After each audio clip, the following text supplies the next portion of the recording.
This is immigration attorney Parviz Malakouti, and in this video I want to go over a few quick tips for calling USCIS. Let's get right into it. So the first thing is when you call USCIS and the agent picks up, you're going to be asked for a few pieces of information right away. So you should have that info handy. The first thing is the dates of birth of both yourself and a petitioner, if there is one, the address you used when you sent the application, as well as the application receipt number. You're going to be asked for this. If you have to rummage around for it, the agent's going to be waiting for you. They're going to be annoyed. They may even hang up. Okay, it's happened before. So that's my first tip. The second tip is when you are waiting for USCIS for their agent, and typically you're going to have to wait 20, 30, sometimes even an hour, okay? As soon as they come on, they're going to say their name and their agent ID number right away, super quickly, okay?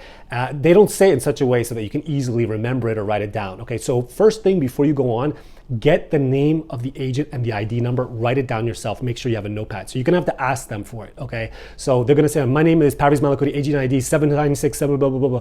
Okay, you gotta tell them to slow down, repeat the agent name and the agent ID number. You wanna know who you're speaking to and you wanna take notes, okay, every time you do, in case you have to call back and talk to a manager because what was supposed to be done last time wasn't done. You wanna hold them accountable, okay?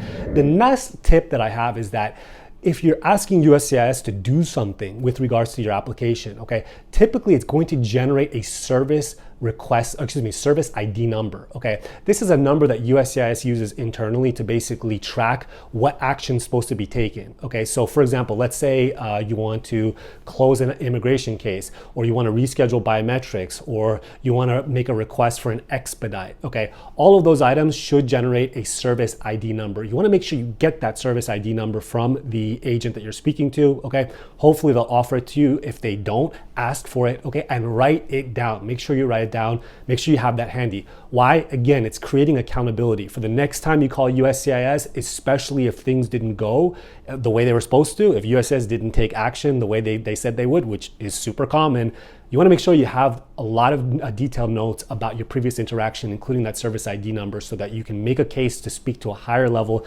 manager and actually get to somebody that can get something done. So that's it for today's tips. I hope you enjoyed the video. If you have any general questions, put them in the comment section. I'll do my best to answer them. If you have any specific questions, if you want to talk about your situation, click on the link below, book a consultation, and we'll get you on the phone or on Zoom to talk about your situation one-on-one. Take care.